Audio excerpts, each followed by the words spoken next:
Welcome to the Victory Speaks Minding Our Mind series, where iron sharpens iron. That's you and me sharpening each other.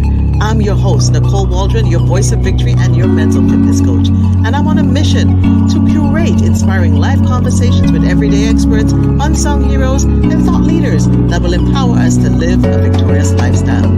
Our physical and mental wellness is a journey that we have to make an intentional choice of to take care of. That is something we cannot always do alone.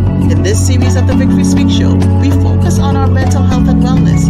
And as you join me on this journey through these Minding Our Mind conversations, I hope you will be inspired to be more intentional about your mental health and wellness. As we cultivate the victory mindset, today, let us be intentional and make ourselves a priority.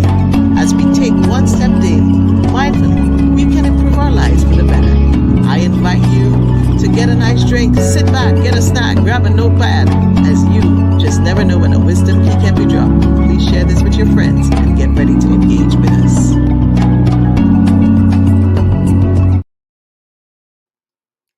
And welcome, everybody. Good evening, good morning, good afternoon, depending on where you're tuning in from, what time of the day you're tuning in from. And I am live from Toronto, Canada, and it is a beautiful Wednesday afternoon. Can you believe we're in the month of the month for mothers, the month for caregivers? It's nursing week. It's mental health month. So much going on in our world. And I'm so glad you're able to tune in. It's Wednesday. I like to call it Wellness Wednesday, where we're going to mind our minds. How do we mind our minds in the journeys in life? And it's not the regular kind of show where we're always just talking about clinical stuff. We're going to bring real talk with real conversation with real people who are actually taking care of their mental health and wellness as well on this journey. Tonight, I'm so happy to have a conversation with a woman I met, interestingly enough, during the pandemic. And now she's become a sister friend. And we met on Clubhouse. For those of you who don't know, you're not in the club, you better get over to the club, because sometimes we have some great conversations in the club. And tonight we're going to talk about how do you thrive after trauma and be driven with purpose. My special victory guest tonight is from Maryland. She is Leah Forney, an 8-time published author, a transformative speaker, a podcaster, a sexual assault thriver, and advocate. Now, let me tell you, she is the CEO and founder of Purposely Faithfull, which is her coaching and consulting firm specializing in working with purpose-driven women with a desire to get unstuck and unlock her power and purpose. Come on, people. If you are tuned in now, go get those women. You better share. Remember, sharing is caring. Leah has released her 7 books over the last 4 years. You hear me? 4 years. And now on her 8th book, and it's about to be released in spring of this year. She's also the founder of Purpose Driven University, which is her digital school with 5 courses in one school about the book writing process and beyond.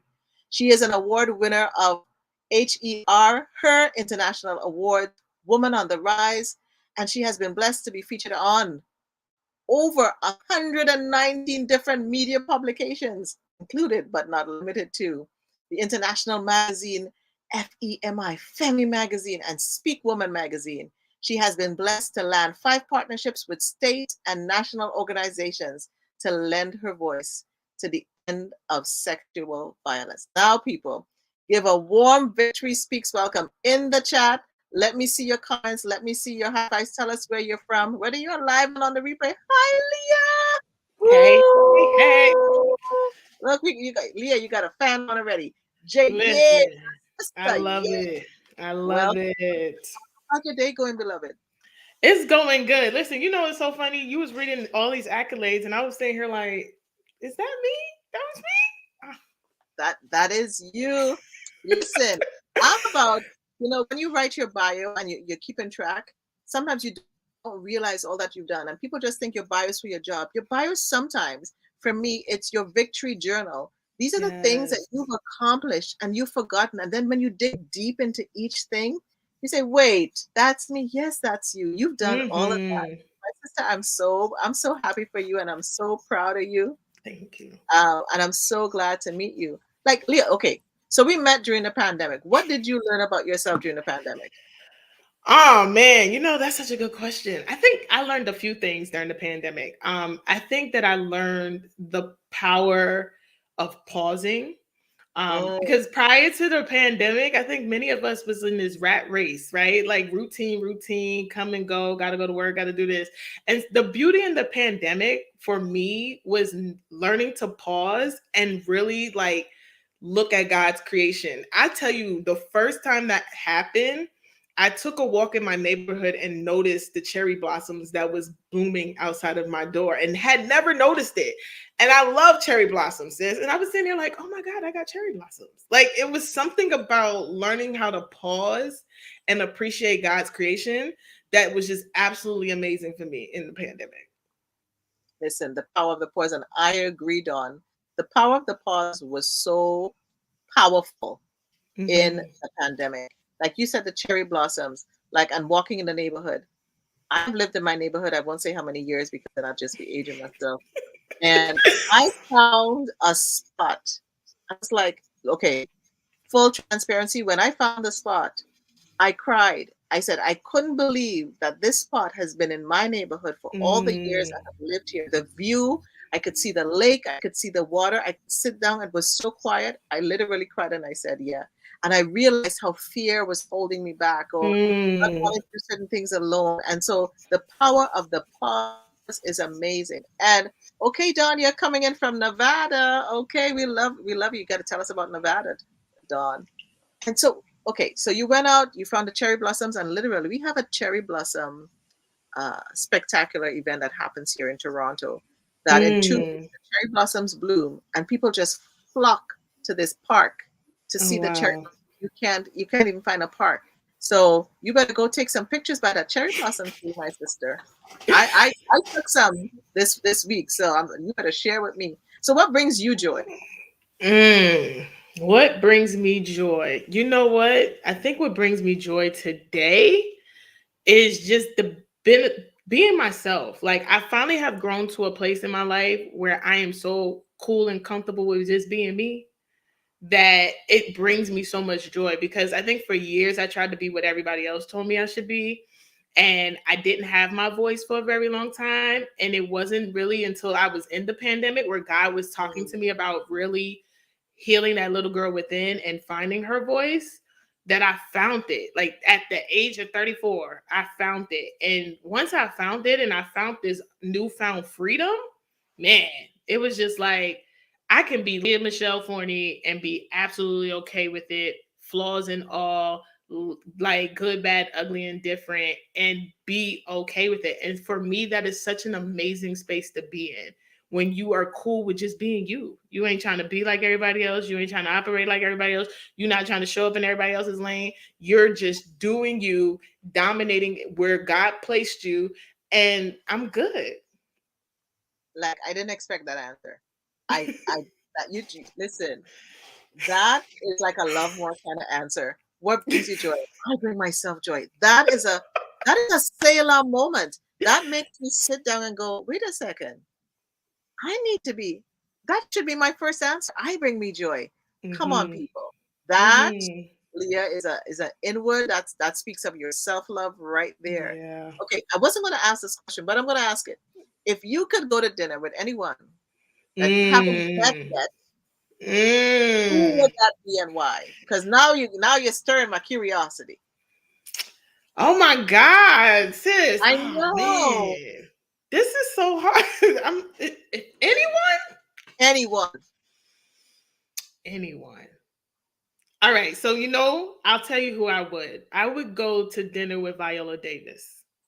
And I'm Mm, going to tell you why. So, if you guys have not looked at her interview with Oprah on Oprah, Netflix, girl. OMG. Like, I have pages of notes just from that 40-minute conversation. And the reason why is because what she confirmed some things for me. So I'll tell anybody, I'm in a space in my life where I'm navigating the in between, like she talked about. Mm, And that part in your healing process where nobody really tells you how to navigate it because don't nobody know how to navigate it, right? But what was so powerful in that whole conversation was how she was able to do, like I always say, take your pain and turn it into power. Like this same young girl who didn't think she was much, came from nothing. Even Came from Oprah was poor. like, Came even from poor. Oprah said, "Nah, I thought I was poor, but you poor, right?" Poor. Like, Come on now. but she look where she came. So if I could sit at her feet and really hear her journey to really finding herself, man, I think that would be such a game changer for me. It was, that day I listened to the interview and I remember I was feeling down and out. And after listening to her and just the nuggets she dropped, and she kept it so real. Yeah, anybody, listen, Oprah didn't pay us, Viola didn't pay us. I think anybody, man, woman, you need to go Yeah. listen to that interview. It will just, I think it will enhance your life. So, Hmm. okay, so you talk about Viola and it struck me. What was growing up like for you? Man, growing up was hard. So my backstory is I'm a daughter of two addicts. My mother has been a drug addict my entire existence. My dad was an alcoholic and incarcerated. So I was raised by my maternal grandparents and my aunts. Um, Definitely struggled with a lot of abandonment issues, a lot of fears around rejection. And I was the angry kid, contrary to what people might believe. I was the angry kid. So I was fighting a lot. I was fussing a lot. And my grandmother's biggest fear was that I either was going to end up dead or in jail because of my anger. And so I had to find a way to channel that. And how Mm. I found the way to channel that was I started journaling. Didn't know I was going to become an author, sis, but I started journaling. And so journaling became my way of escape. And so what I did as a young girl was I just started penning poems and short stories and fantasy stories around who my parents really were, because it was easier to escape into the fantasy world than it was to be in my reality and have to say, oh, the reason why I'm being raised by my grandparents is because my mother's a drug addict and my daddy's incarcerated. Like it was easier to come up with the story of, oh, my daddy's a top secret agent for the CIA and he on a mission, right? Than it was to live in my reality. So growing up I saw a lot of violence, had a lot of trauma, uh, definitely a lot of abandonment issues, a lot of anger, just really feeling different. I grew up in an area of Jamaica, Queens, New York, where a lot of my friends came from two-parent households. They had mom and dad. I didn't. So I stuck out like a sore thumb. I was easily picked on because it was like, oh, Leah don't got, mommy and daddy. She got grandma and grandpa, so she's different.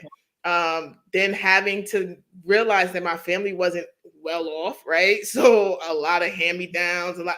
So growing up was rough. Like the dysfunction, seeing some things that I feel as a child I should have never had to see, Yeah. dealing with the aftermath of my grandmother's feelings around my mother's addiction. And then realizing how addiction is not just the addict, it's the entire family that's impacted. Yeah. You know, the domestic violence, all these things, infidelity, so much that I saw as a young kid that I tell anybody, I feel like I never really had a childhood because I had to grow up really, really quickly. I had to learn how to survive really, really quickly. And so, but I always had a paper and pen no matter where I was. So, what would you say to that young girl right now because of where you are now and Hmm. knowing the trauma that she was going through? I'm sure there was a lot of hopelessness that little Leah wasn't feeling. When I'm just listening to you, the different things that you were going through, just to think that your parents were dealing with a mental illness, because many people don't realize, Yeah. taking the first drug is a choice, but after that it becomes an addiction, and that's Hmm. what turns it into the illness. And a lot of people don't understand that, and there's that lack of control, like living and knowing what you lived through and knowing who you are now. What would you say to that little girl that could encourage another little girl or another parent right now? Yeah, I think the thing that I say to her every day is that one, it's not your fault. And Mm, two, you are worthy and you are enough and you are loved. I nurture her every single day because I didn't get it. I didn't get the Leah, you're beautiful, you can be anything. I didn't get any of that. So I had to take a step back and really acknowledge her. That was the one thing that when I started my journey to healing the little girl within, God said, you have to acknowledge her. You had not acknowledged her. You haven't even acknowledged that her existence. And I'll tell you how I got there was I was in a series of different friendships that were falling apart. And one of my friends at the time said to me, "Do you realize that your emotions are very explosive? Like when you get Wow. upset, you go to the extreme." And I never realized it, right? And when I really started to sit down, and I kid you not, sis, I was crying like a baby. And I said, God, how did I get here? Like, how Mhm. do I get to this place where I can't have functional relationships? I can't have functional friendships. Things are falling apart. And God says to me, because the little girl in you is running the show. You have to Ooh. heal her. And it Wow. started with acknowledging her existence, because what I learned was that my emotions were explosive every time I did not feel seen, every time I did not feel heard, and every time I did not feel validated. And when I realized that, and I connected it back to little girl Leah, who was every time she acted out, it was because she wanted to feel seen, she wanted to feel heard, and she wanted to feel validated. And so I learned in that process, those were my triggers, right? But now that I know my triggers, what the Holy Spirit began to do was teach me how to respond to my triggers, because what I spent my life doing was reacting, and reacting was not getting me the results that I wanted. Okay, I'm hearing you, and like it's like you went through therapy, and like how did you even get the type of faith that allowed you to hear God and have a Mm, relationship with Him the way that you did? Because I'm listening to you, Leah, and He was guiding you through this process because that was very detailed in the yeah. process you had to go through. Speaking to that little girl, acknowledging that little girl, Mhm. validating the little girl, and he healing the little girl. And I heard you say you're continuing to heal that little girl. Mhm. Yeah. Yeah. My relationship with God, I gotta give credit to my grandmother. When she was raising us, she raised us in the church. Just like every young girl, I did not want to go. It was like, come on, why what? Sunday school? I don't you know, Yeah. but she, stuck to the word of God, which tells you that you train up a child in the way that they should go, and when they get old, they'll never depart from the way, right? So as a young girl, she put it in me, Christ. And I kid you not, I was about 17, 18 years old when my grandmother sat me down and she said, "Okay, now I didn't taught you about Jesus, but you're going to have to develop a relationship on your own. You can't keep riding off of grandma's relationship because you need to know him for yourself." So she was like, "I'm not going to force you to come to church." So Mm. what do you do when a 17, 18 year, you just gave me freedom. So at 17, 18, I'm like, bet I'm not going to church. I'm out. So I'm hanging out. Peace. I'm doing the world thing. I'm partying. And then I end up in an abusive relationship from the age of Mm. 19 to 22. Wow. And I'm in this relationship. And the very last time he came home, because we had moved in together and everything, and he hit me. I remember running and barricading myself in our bedroom. And I literally said, "God, I don't even know if you hear me. We ain't Mm. talked in a while. I don't know if you hear me, but I am asking you to get me out of this situation. And if you get me out of this situation, I promise to serve you with my whole life." Literally, sis, the very next morning, that man woke up and said, "Get out." Wow. And I knew then Time to that God go. had heard me, that he had heard my cry. And so from that moment at 22, 23 years old, I said, "Okay, I got to stick to my end of the bargain." I said I was going to serve him. And so I went on a journey of really learning about relationship with Christ and not religion, because I grew up believing that I had to pray a certain way. I had to come to him a certain way. I had to do certain things. And it wasn't until I had one of my elders, and she's still an elder to me to this day, Dr. Andrea Hines, who literally said, "Leah, he just wants to know your heart. You ain't gotta pray to him a certain way. You ain't gotta thus saith the Lord, hold of hosts. You ain't talk to Right. him like you Right. would talk to me. He just wants to know your heart." And I just gradually just started, hey, God, like not really knowing what to say, but little by little. Yeah. And then I started asking him, "God, just teach me how to talk to you. Teach me how to come to you. Teach me, let your word become life." Because it's one thing to read the Bible, it's another thing when the Bible becomes life to me. And so that was the beginning foundation of the relationship that I still have with him to this day. I love how you share, because and when I normally at the end of the show I talk about the victory formula, and but in order to have victory in our lives, I believe we have to yield. We have to. It's the Mhm. Y in victory. It's the end. It's the last letter. It's being humble, and the fact that you called out and you humble, but we forget that there's a process, and you've been going through the process, Yeah. and when you talked about how writing, journaling became that one of those places and those processes Mhm. that helps you to heal and to navigate. Now that you're writing your 8th book, I'm coming to you for lessons. I'm just like the author. I'm an author in an anthology. Funny enough, it's called Pursue by Purpose. I'm just writing one chapter. You're writing a whole doggone Leah. Mhm. Nicole's coming for lessons. Just, just saying. I I'm finished. here. We have some work to do, because I'm listening to you, and like, you've written 8 books. How old were you when you wrote your first book? Because you've been journaling, you're going Mhm. through the process, you're dealing with an abusive relationship. Like, how old were you when you penned your first book? Unapologetically Me came out when I was in 2017, so 35 years ago it released. Yeah. First time I released my very first book. He came, so God spoke to me about the book in 2016. I heard him clear as day. He said, "It's time for you to tell your story." And I was like, "What story?" Like, what story we talk about? And he's like, your life story. And I'm like, okay. And he's like, "It's time to write a book." And I'm like, who's writing a book? Like, and what book are we writing? Like, and that was my first, I tell you, that was my first lesson on obedience, because I was like, ain't nobody, one, who's gonna read my books? What story are we talking about? Like, I started asking him all these questions, and then I yielded and I said, okay, God, if I'm supposed to write this book, then I need you to give me the words to write, and then I need you to connect all the dots so that I end up with a published book.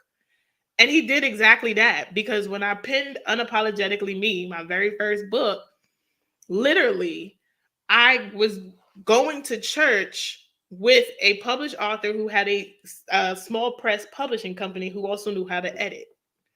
And literally, God was like, yeah, meet Ruth. Ruth, meet Leah. Because she came to me and said, God put you in my spirit. And I looked and I said, okay, he's funny. And she said, are you writing something? And I said, yeah, he's instructed me to write a book. And she said, let's connect. And so we connected, and she went through the whole editing process with me. And she was the very first person that said to me, do you realize you are a storyteller? Like, you have a way with words You that I do. don't think I've ever seen. And I'm like, again, it was who Who are you talking about? like, right. What was it? So What you talking about, Willis? right. It was just like, okay. But it was in that obedience that started something, because when I wrote Unapologetically Me, I detailed the tumultuous relationship I had with my mother. And I didn't Mm, even realize that mother-daughter dynamics was a thing at the time, or mommy issues was a thing at the time. I really just wanted to share my heart about having this love-hate relationship with my mom. mhm. How I loved her because she was the woman that gave me life, but at the same time, because I didn't understand addiction like I understand it now, I wrestled with who she was in reality and how it was hard. And when I wrote that book and I released it April 1st, 2017, I didn't even think it was going to get the response that it got, and still gets to this day. But I had so many women that had messaged me and said, thank you for writing this book, because I too battle with mother daughter issues. I too have mother daughter wounds. And I'm like, this is a thing? I didn't even know this was a thing. And so what I learned though is that there's never a one and done with God. Like, if he tells you to do something, understand it ain't stopping at the one. So I was cool with being a one-time published author. Right. Absolutely cool. I was like, cool, we did it. Check that off the list. Right?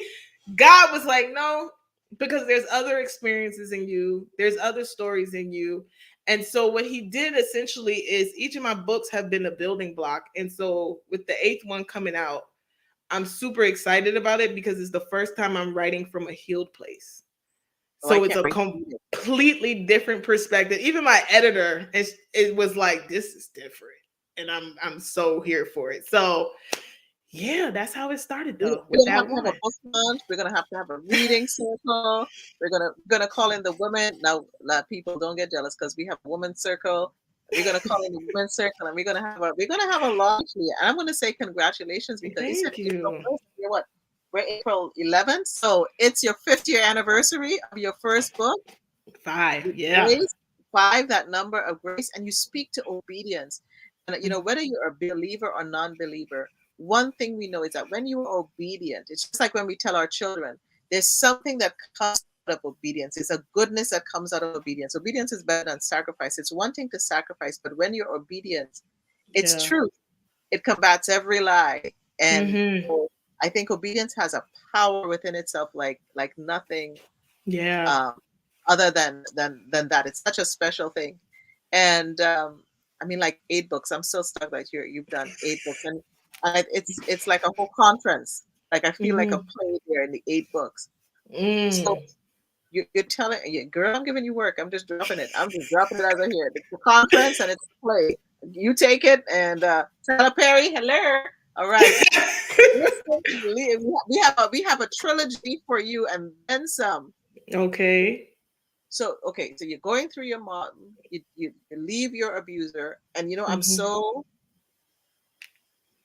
it's so good to hear that when you heard that call that you left, Mm-hmm. and I don't think people understand that when you love someone, it's hard to leave them. Yeah. It's very hard to leave them. Okay, there comes Coach Danny Stone is in the building, y'all. Drop it like that. Yay. So, okay, let me pause a second. If to anyone who is feeling a book inside of them and somebody's told them, Mm-hmm. need to hear your story, what's the advice that you would give to them on getting that first book, that thing done? Mm. I would tell them, do it afraid. I think so many people sit on their gifts and their talents out of fear. I was one of them, right? Like, who's gonna read it? Who's gonna do that? Like, and what God continues to tell me even to this day is he'll tell me, daughter, you're worrying about the wrong thing, right? Because the things that we are worrying about have no bearing on what God wants to do. And so if you feel that in your heart and in your spirit that God is saying you need to tell your story, you need to write it, do it. Do it afraid. But don't also, I would say, don't be afraid to invest, because the free part of writing a book is writing it. Right. Let me be honest. The free part is writing it, right? Yes. But you're going to have to invest in a good editor, a good formatter, copyright. Like, there's other things that come with it before you can go and upload it on Amazon and Lulu and hit publish. And so don't be afraid to invest, even if that means, hey, I got to get a writing coach because I have no clue on what I'm doing. Because you want to make sure that you're putting out the quality of work that represents not just you, right? But for my believers out there, you got God's reputation on the line. And like I always tell him, if you look crazy, that means I'm gonna look crazy. So I know that you're not gonna look crazy. So we need to make sure I don't look crazy, right? Because I'm a representation of him in the earth. And You're an so ambassador. Yep. don't be afraid to invest, but I would definitely say do it afraid, because here's the thing: he's not going to stop bothering you about it until you do it. He's It's just that not. nagging. It's that nagging. And I always say, people talk about the still soft voice, and I say sometimes you got to know the still soft voice, because when the noise happens, you Mm-hmm. got to be able to know, and you're knowing. And sometimes, as I say, I know there's some people who don't believe in God, that are listening, and that's okay. But it's that knowing and you're knowing. And you talked about investing. I love that Coach Danny Stone is on here.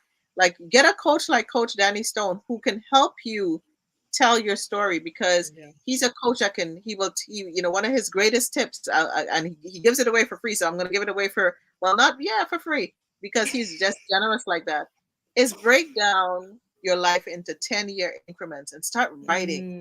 Just, just, Mm-hmm. just start getting it out. Don't worry how it looks. Don't worry about the format. Just start pouring it out and start putting Yeah. stuff together. And then contact Coach Danny Stone. He's on the line here. If you're looking, he's in the chat. I am Danny Stone at I am Danny Stone everywhere. Follow Coach Danny Stone because let me tell you, I know he's helped me in telling my story. So Yeah. I'm just going to give a shout out because we are collaborators here and we all work together. We are not competing against each other. We are completing each other. We are That's complementing it. each other. That's how we come together as a village. So you've taken the experiences that you've had, you put it into a Mm-hmm. book, and now you've become a thriver and an advocate. Mm-hmm. Like, what made you? Because many people go through trauma, Mm-hmm. but they don't become an advocate. What Yeah. made you decide to want to become an advocate? Like Man, 2021, June 2021. the So pandemic, the pause. during listen, The pause in the pandemic. listen, God was moving in the pandemic. So what made me become an advocate and really get into thriving, one is I learned for myself that there's a difference between surviving and thriving, right? I think Yeah. many of us survive, right? We wake up every day, we do our routine. That's just survival. Thriving is when you take it a step further and you're like, not only am I doing what I'm supposed to be doing, but I'm changing lives. I'm impacting my community. I'm showing up for my success. I'm showing up for me, right? Because I think sometimes we get in this, and social media is so bad for this, but we get into this place of space of feeling like we have to show up for people. And I tell people, even my own coaching clients, when I show up, Leah show up for Leah Michelle Forney and God. That's who she's showing up for. I'm not worried about who, what, where, why, how, none of that.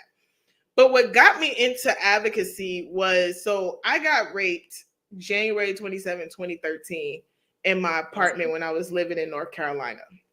And I went through the whole legal process, and it was horrible. I got no justice.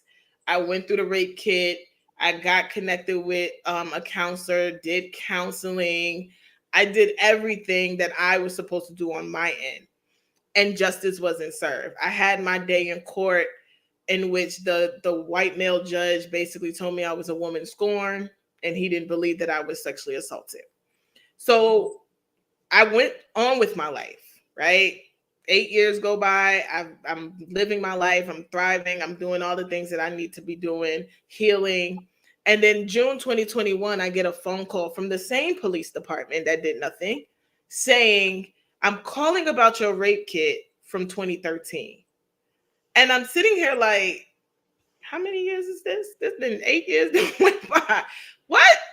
And they're like, we have some updates for you. And so here they're telling me that they finally tested my kit and they had a DNA match and they're like, what would you like to do? Now, mind you, at the time, I did not know that there was this horrendous backlog of untested rape kits in the United States of America, where literally is over 100,000 across the 50 states of untested rape kits. So I'm a little perplexed when I hear, what would you like to do? And I remember saying to the detective, I said, well, you always had this DNA. Because like, you just didn't do your job. And what I Wow. learned was that the law on the books at the time was that if you knew your perpetrator, they did not test. So then I began to say, well, that's dumb because the statistic says 55% of sexual assault victims know their Perpetrator. perpetrator.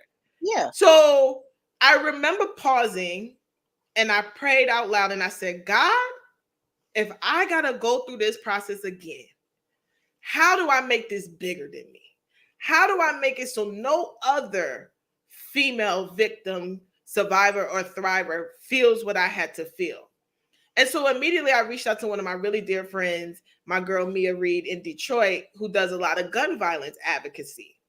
And I said to her, how did you get involved? What was your process? And she said, start reaching out to some organizations that are already doing the work. Because she said the one thing that's always missing is a survivor's voice. You know, Yes. they can only share from what they know, but it's different when they have a survivor. So I did. I started reaching out and I partnered up with the Maryland Coalition Against Sexual Assault. And we've been doing some amazing work because I wanted to make sure that I could speak up for all the others that couldn't speak up. Because I said, God, if it took them 8 years to test my rape kit, I can only imagine how many other people are waiting. And I've been able to see because I've connected with other advocates who have waited 10 years, 20 years to get justice. And usually by the time it happens, the statute of limitations have ran out. So you can't do nothing. You can't do anything. Yeah. And so that's what it sparked something in me enough to say, not on my watch. How do I make this better? Not just for me, because I tell anybody I'm an aunt of 12. I got 12 beautiful nieces and nephews. How do I make sure that when I leave this earth is a little bit better for them? So that my nieces can go to school and not have to worry about somebody touching them. My Mm, nephews can go somewhere and not have to worry about somebody violating, because it happens to young boys as well. very, very so. And How it's so do I quiet. make sure that is better for them? So that's how I got into advocacy. But I'm so glad that you did, because your voice is so needed, and the way that you share and the way that you pull people in is amazing. Yet, Leah, you went through more trauma, because like recently, I know, you talked about your near death experience, and if you're Mm-hmm. comfortable tonight, yeah, and you want to share, Yeah. 'cause I think even getting through that, a lot of people are dealing with grief. A lot of people have Mm-hmm. lost loved ones in this season, Yeah. and you know, it's one of the things that I've learned about you, and I've come to just honor you so much even Oh, more. bless you. Thank you. Yeah, the near death experience. Yeah. So it's funny enough that we're having this conversation the week of. So my fiance died February 14th. And it's coming up on the 4-year anniversary of his death. And Mm, so after his death, um, grief hit. Again, one of those parts of life that nobody really teaches you how to navigate. And it's different, or it was different for my fiance, because he was somebody I was going to get married to. We had built this life. I tell anybody I've experienced death. An aunt died, an uncle died, a friend died. But when it's your significant other, when it's the yeah. person that you have vowed to spend the rest of your life with, and now he's gone, that's a Yes. whole different type of grief that you now have to navigate. Right. And so when he passed away, I was in South Carolina at the time. I had made the decision, a real abrupt decision, to get up out of South Carolina. And really because I knew that I could not heal in the place and space that I knew and connected with him in, right? Like everything I knew about South Carolina was connected to him. So I knew I had to go. I was like, all right, I gotta go. I don't know where I'm going, but I'm out. So I ended up literally the day after his funeral, I just packed up my stuff, got on the road. I literally had like $50 to my name, sis. I kid you, no lie. $50 to my name. I was like, and literally I'm driving and I'm praying and I'm crying. And I was in a season where God literally, I tell people it was the season of the stripping, because every person that I could go to, he was Was like, done. nope, I'm closing that door. Nope. Because what he had shown me was that I had gotten so comfortable running to people that I stopped running to him. And Mm, so he put me in a season where I had no choice but to run to him. But the beautiful thing in that season was the grace that he gave me. Because as I made my way to Maryland, which is how I ended up here, I'm calling the shelters. I'm calling, like, literally, he's closing doors. And I'm sitting here. I pulled over. I never forget. I pulled over in the little welcome center right before you cross into the next state. And right. I just cried out and surrendered. And I was like, God, I don't know how this is going to play out. I don't know what you want from me in this moment. I don't know, but I just need you at this moment, and I'm just going to trust you. And so literally he tells me to call one of my cousins whose number was in my phone the whole time. And the last time I even talked to this cousin, she was living in Virginia. Little did I know that she had not only moved to Maryland, but that she knew what had happened because she saw it on my Facebook. So I went by to see her again, not asking for anything. And literally, Yeah. the words that came out her mouth was, "You're staying here." Wow. And I said, "Okay." And I stayed for like 6 weeks. And I'll be honest, my grief journey was so hard because even with my relationship with God, I was still angry with him Of course. because Yeah. I lost the love of my life and I didn't understand why. And I Hmm. remember one of my dear friends, she had invited me to the church that I still go to this day. And the pastor said to me, he said, "You do know he knows you're angry with him, right? So you might as well just tell him." And again, I don't know this, and I'm sitting here in my mind. I'm like, first of all, who are you? And why are you talking? Yes. But there was that level of relationship with God that I was like, okay, I'm gonna receive what He said. And that same day, I went home to my brand new apartment, and I just said, God, I'm mad at you. Like, why? Why did you take Joseph? What am I supposed to get out of this? Like, I literally poured it out. And for the first time in that time frame and it was probably maybe 2 months had gone by this time, there was a relief that came where it was like, oh, I finally just said it. And now we can begin to move forward. And so the near death experience came one night where grief had just hit me the hardest. And I'm driving, and I tell anybody what I learned is please don't drive while you highly emotional because it's just a really Oh, bad, bad thing. But driving to me was just such a way of escape at the time. And so I'm driving and I'm bawling. I mean, one of those real ugly, gut wrenching cries to the point where I black out. And literally, the thing that wakes me up is the sound of the other car's alarm. Like he's slamming on the horn. And I jump, like literally jump out and like, oh. And we're wow. literally inches apart from a head on Wow. collision. Could have Wow. ended up dead. And in that moment, God said to me, are you going to deal with it or are you going to keep letting it deal with you? Woo! Are you going to deal with it? Or are you going to keep letting it deal with you? Wow. And I'm like, God, I don't know how to deal with it. Because I literally had tried everything. I kid you no lie. Anybody knows me, Leah is very transparent. I tried to drink it away. I tried to sex it away. I tried anything to not deal with the loss Mm. of Joseph until that moment where I almost died. And I heard it clear as day. And that was the moment that I said, okay, God, I got to get into therapy. And I got into therapy. And I I'm so began sorry. to unpack that grief. But I tell anybody that grief was the catalyst for all the other grief and loss in my life that Mhm. I wasn't even aware of. Because it And was all God used inside. it, right. And He used that moment, that death, as the catalyst to help me to unpack all the others. So literally in the crisis, an opportunity of beauty came through. Yeah. And it came Yep. through for your healing. And it's not just the healing of the grief of losing Joseph. It's Yep. the healing of all the trauma from the past. And even though you were writing, there's things that were in depth. And the fact that you recognize that you needed therapy to get it out, to figure out how to cope with it. Um, Mm-hmm. I commend you because so many of us sit in our grief and our Yeah. trauma and our pain, and we don't ask for help. Again, Mm-hmm. I think one of the things that you're revealing about yourself, Leah, I don't even realize is how humble you are. You know, I Oh always tell people yeah. you never need to tell people you're humble. It shows up in how you show up, and how you Mm-hmm. show up, my sister, Thank you. is amazing. Edwin is saying, "Sis, you're so blessed." Yes, she is. Oh, Yes, she that's is. And actually Joseph's cousin. So that's amazing that he showed up. Edwin is Yes. Joseph's cousin. We're happy to have you here. Yes. We're sending you some love because we know you feel the loss of Joseph too. And as you go through that and you talk about the trauma and the healing, do you Mm-hmm. recall any of one of some of the best advice you've gotten along the way?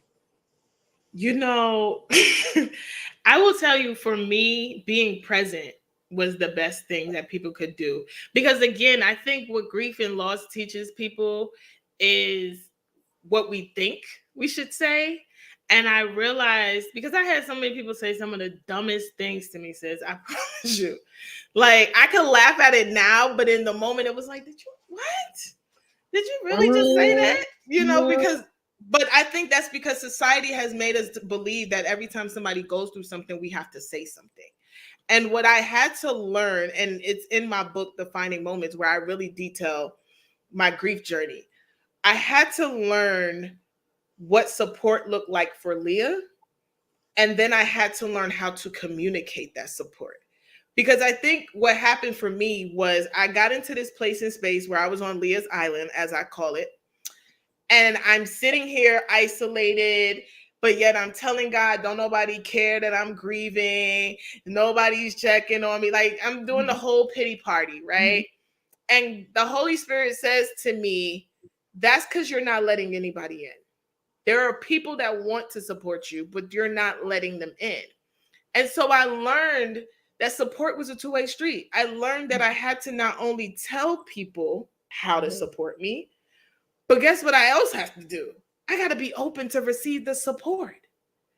Because we can tell people every day, but are you open to Yeah. receiving Yeah. it? And so Yeah. the best thing Yeah. that people could do for me, especially in that first year, because I tell anybody that first year is the hardest year to get through. It is the year of first holiday without them, first birthday without, like, it is the hardest year.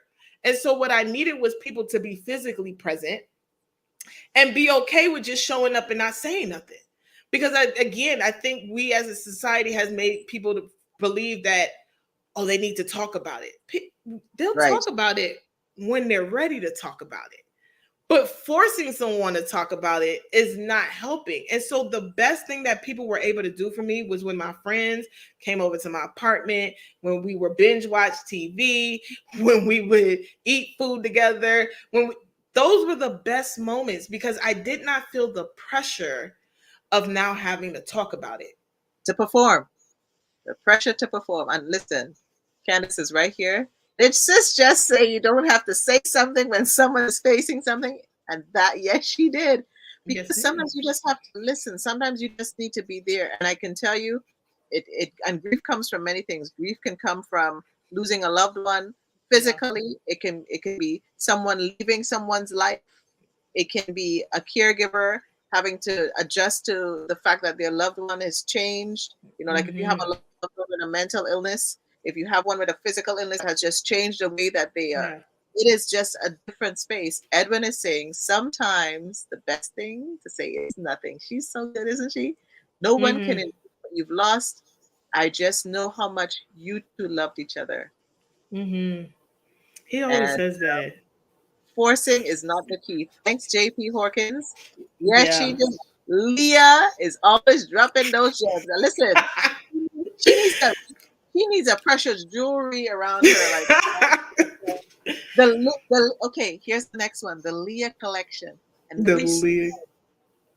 8 stones. Mm. 8 stones. Okay, we're gonna talk after, sis. 8 stones. The number of music. I'm just saying. Okay. Mm. Okay, so I'm trying to be good. I know you've had a full day. Okay, so I'm gonna have to cut some questions but this conversation is going so good, Miss No, Leah. let's listen. Let's do it. Okay, so I love one of your titles, and I'm gonna have to Mm. steal that somewhere and put that or borrow it. Purpose-driven architect. Mm-hmm. How in the I kind of God had something to do with that. Purpose-driven architect. How did you even come about penning this title? You know what? I tell you how. I didn't want to call myself a coach. I Mm, didn't want to call myself a coach because I said the world is saturated with coaches. Everybody's a coach. You look up, somebody's a book coach, a writing coach, this coach, that coach.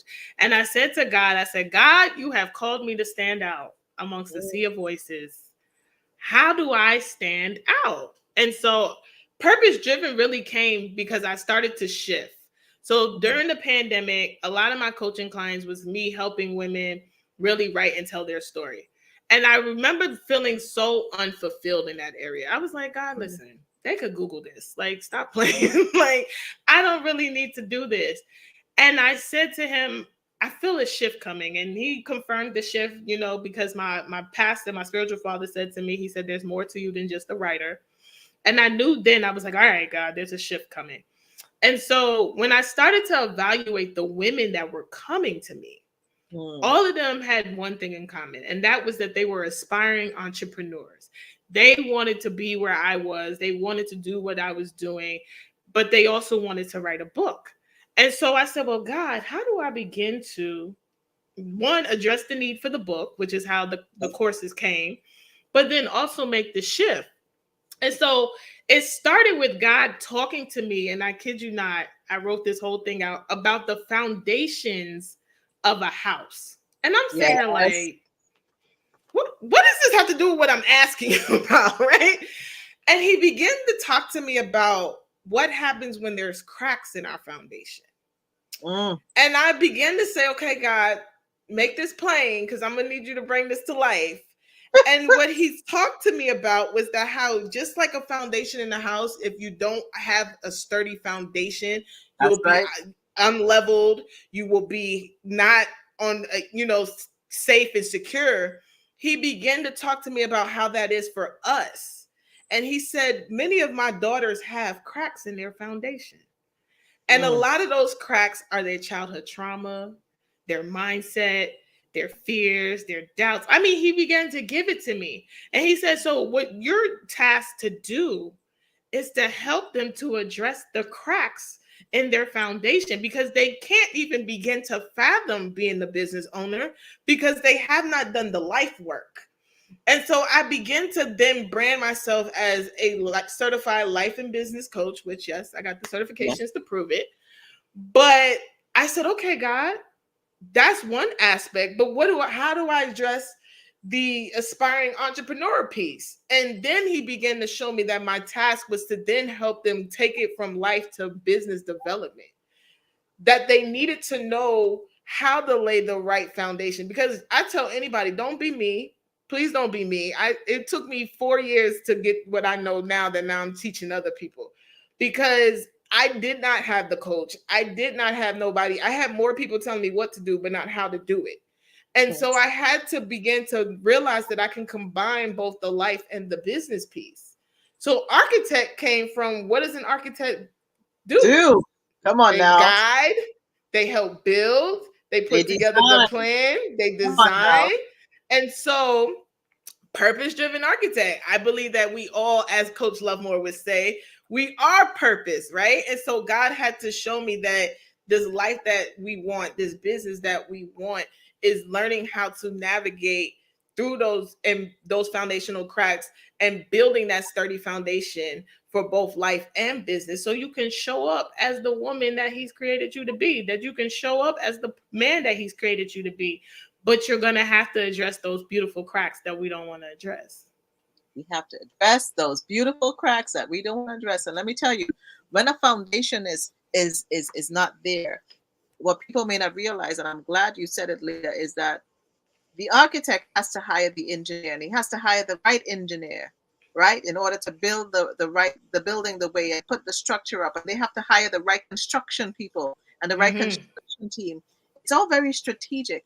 And the Yes. is the visionary. So I'm going to give you the V because you are a visionary, Leah. You are such V in victory. You are a visionary. I'm going to Thank break you you. down just when I'm ready to wrap up here tonight because, like, I will give you some flowers. Now, Candace said, you know, this was I said to her, Candace, this was a divine intervention for her because she was saying earlier on, wow, I did not stumble on this episode by chance. He said, Praise I was God. just trying to be entertained while combing my hair, and this episode appears. Look at God. This Won't he do Anthea it? is saying, yes, yes, a safe, right foundation. Yeah. And I I love that you mentioned the engineer, because when he gave me that, what he showed me was that the Holy Spirit is the engineer. come on now. So when you rely on the Holy Spirit to guide you, Direct right, your path. Come to on now. direct you, then he Make every shows crooked you, place. Make every come crooked place straight, right, Leah. he shows you how to lay the Hmm. sturdy foundation so that everything you build upon, it stands. And that's why I was like, God, this is such a brilliant shift, Jesus, because, but he's strategic like that. I can't wait till we have our after conversation because we're going to be going on the architect because what you don't know is that he gave me blueprints for life like 14 years ago. Mm, Girl, we're gonna be come talking. on. That's yeah. Okay, the book's coming, people. Don't worry. So what does purpose then? Why is that so important that someone finds their purpose? So, Because you have the purpose. Because you have the purpose-driven university. Like she has a mhm. university called the Purpose-Driven University. So why is it so important that we find this purpose? You know what I learned? That you don't find it. It's you. God told you you were created with the purpose on purpose, right? He told you in Jeremiah, before I knew you, before I formed you in the belly of your mother's womb, I knew you, right? So he knew exactly where you would be. He knew exactly what you were going to go through. He knew every pain that you were going to experience. He knew you, right? And so I think what has happened is that society has made us to believe that we're looking for something. Come And on what now. God had to show me was that if you just stop and look at the person in the mirror, you'll find exactly what you're looking for, because everything that I have given you is on the inside of you. All you have to do is recognize it and tap into it. So that's where purpose comes from, is you making a decision to tap into what God has already given you, right? It's a choice, right? People want to live out their purpose and they're like, I'm looking for, tap into what he's giving you. Tap He's into given it. to you already everything you need. And I know that because when I've gone to God and said, well, God, I need, and he's like, but I already gave you the power to create wealth, Leah. I already gave you what it is that you're looking for. You just have to believe it. And that's why addressing those foundational cracks is so key, because fear stops us. Doubt stops us. Our own unbelief stops us. And I'm so passionate about women, no shade to the men, because I know the power that women possess. And I Mm. tell any woman, the reason why the devil wants to stop you is because he knows how powerful you are. Because if you can ever tap into your power and really unlock the power and the purpose that is already on the inside of you, you'll be unstoppable. And not only will you be unstoppable, but then every other woman connected to you is going to be unstoppable. So, what happens when women get unleashed? Oh, we can change a nation, we can change the world, we can change communities, and he don't want that. And so that's why I'm so passionate about helping my women, because I know what it feels like to be unbound. I know what it feels like to be unleashed. I know what it feels like to wake up every day and I'm like, all right, guys, so what we doing today? How you come in today and know that everything, good, bad, ugly, and different, he promised it will work together for our good. He said it in Romans 8:28. And so I'm just like, purpose is you. Stop looking for it. Just tap into it. I love one of the things that you said. You said so many things that I love, and so many things that I agree with and I come into alignment with. Purpose is you. But in the Mhm. morning, you're asking yourself a question. How am I showing up today for you? What am I going to do for you? Yeah. And when you tap in and ask those questions, life becomes more than just about you. Because like Hmm. when life is bigger than you, when you are purpose driven, when there, I always say that for me, I believe purpose is what you do on your way to destiny. You know, Yeah. and things change along the way as you evolve and you change. So you see, I am so glad for the sister that God gave me when He gave you me in the pandemic. You're one of the prizes, one of the precious jewels that I got in the pandemic. Now I gotta go back up here to something um that that someone said. It just kind of like okay, where did it go? It was okay, yeah. JP Hawkins said the gems that Leah drops would weigh her neck down. Please believe it. I believe it, ma'am. I believe. JP, I don't know if you're a woman or a man, but I'm JP. I believe you. It is weighing me down in a good way. Listen.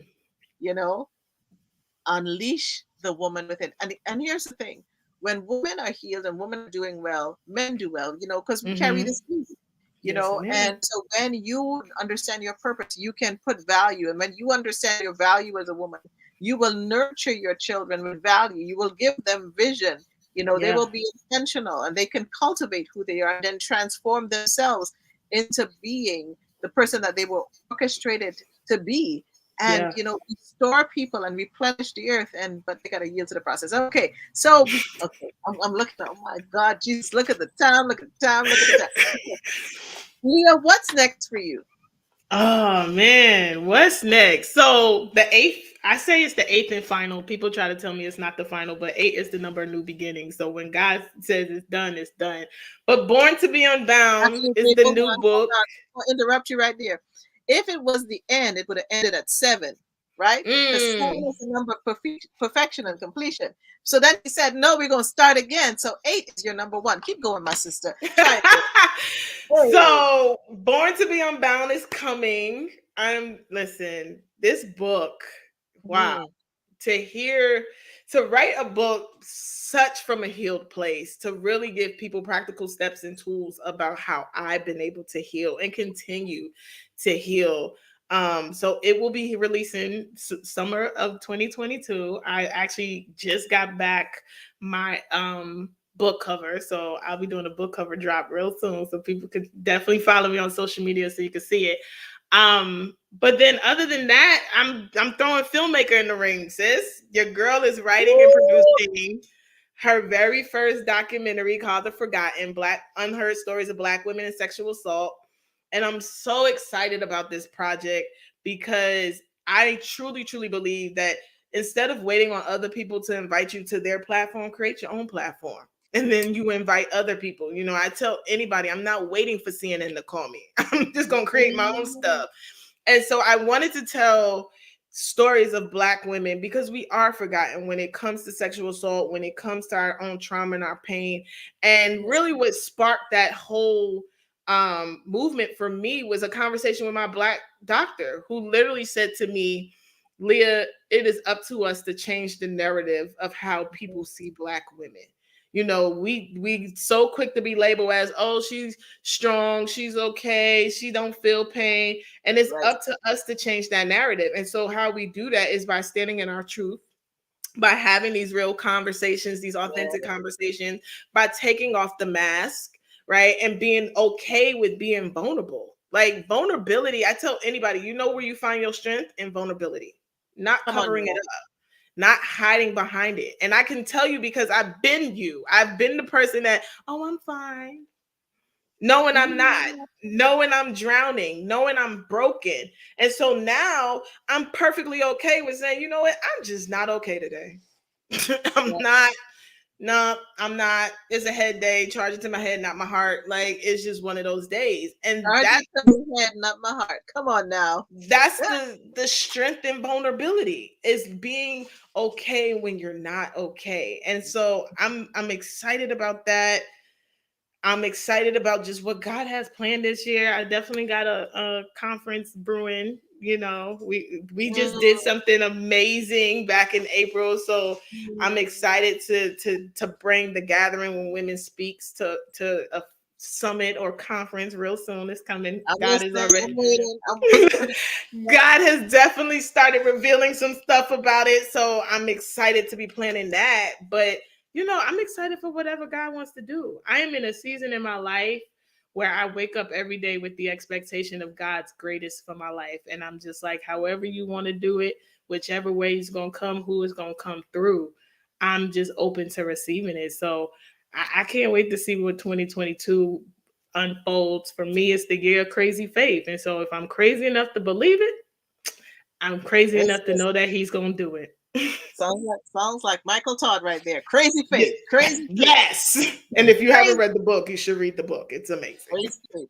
Oh, listen, he just did a word there a month ago on it's bamboo season. Girl, we're going to talk about that offline. And Mm. you're on the Victory Speak show.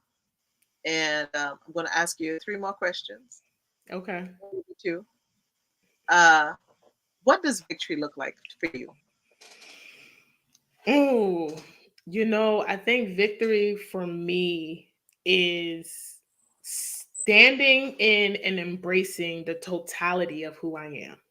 Mm, It's learning to really love Leah Michelle Forney, good, bad, ugly, and different.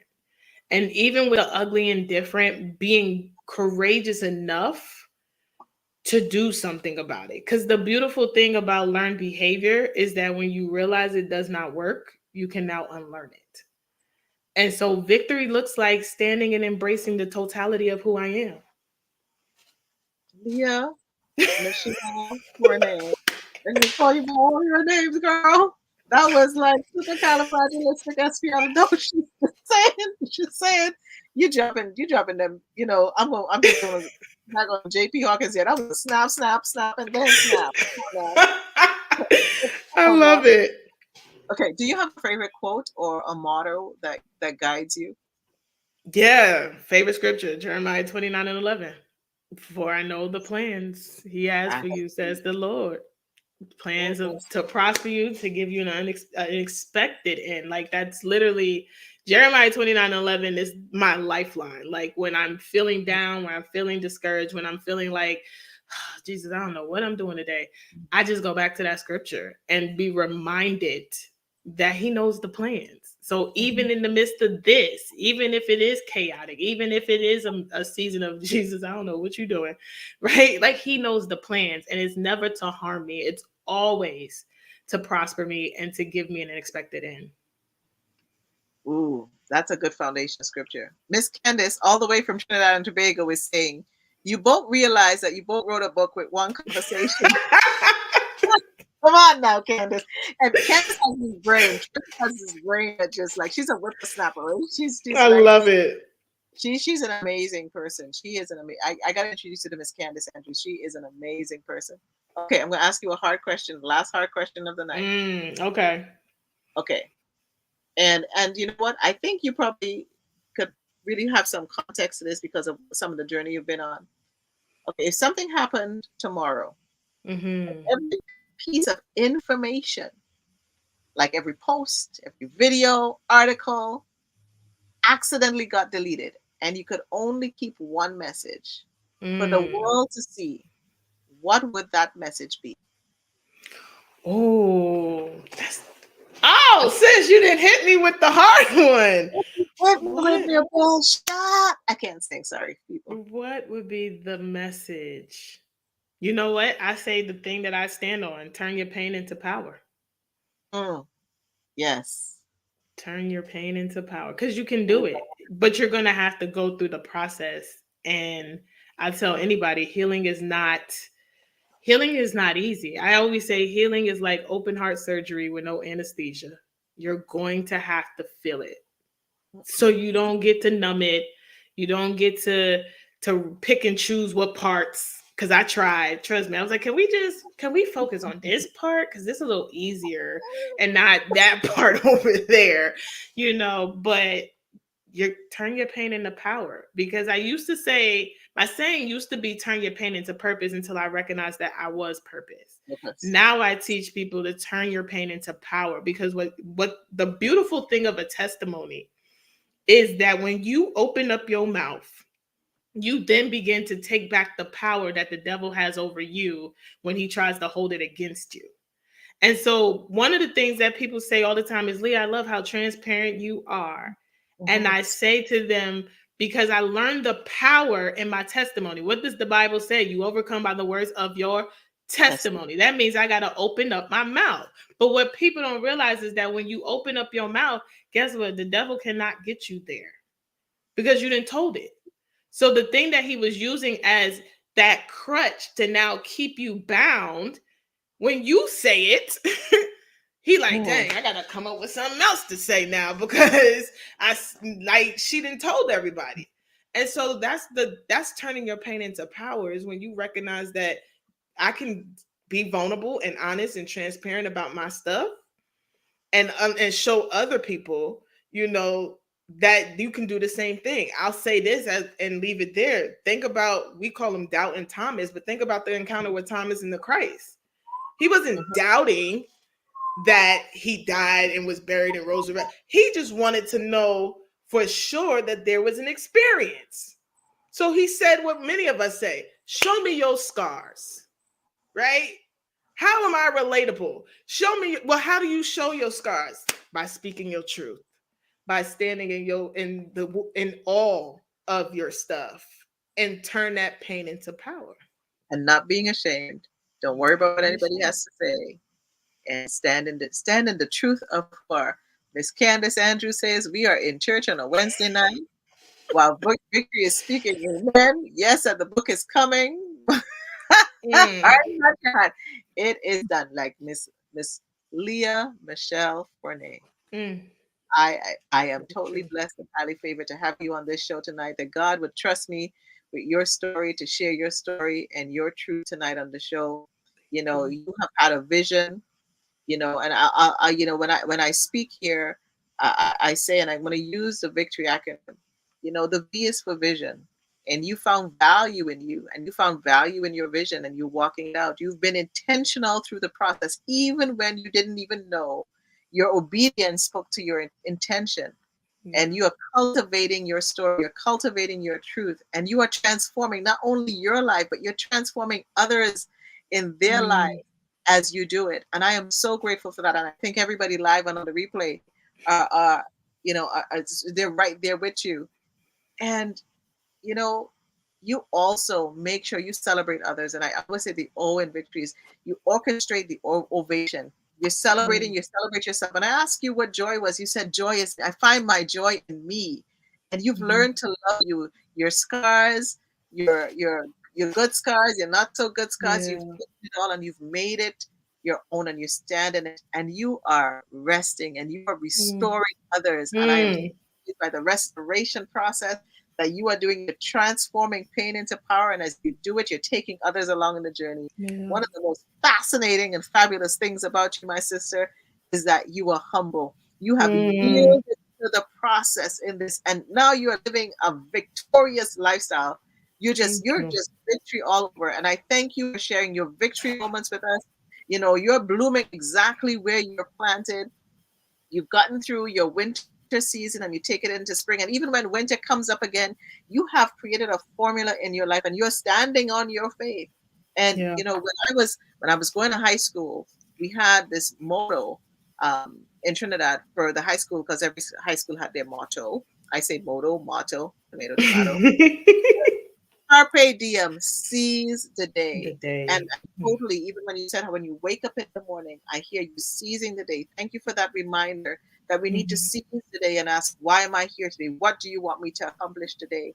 Yeah. My friends, you know, my new friends, remember to speak victory over your life today. Even if you cannot fully see it, life and death is in the power of the tongue. You heard Leah all along the way as she was speaking life into her circumstances, even when things were not so great.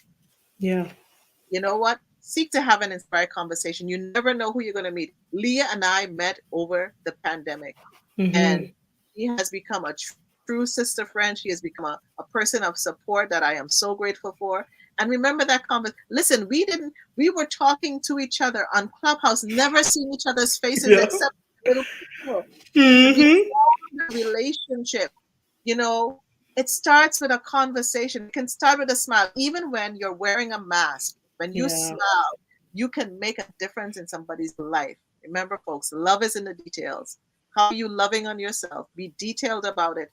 Last night in Clubhouse, we said, do a self audit. Love More was sharing. Do a self audit on your self care. Mhm. Don't see yourself, my friends, where you are.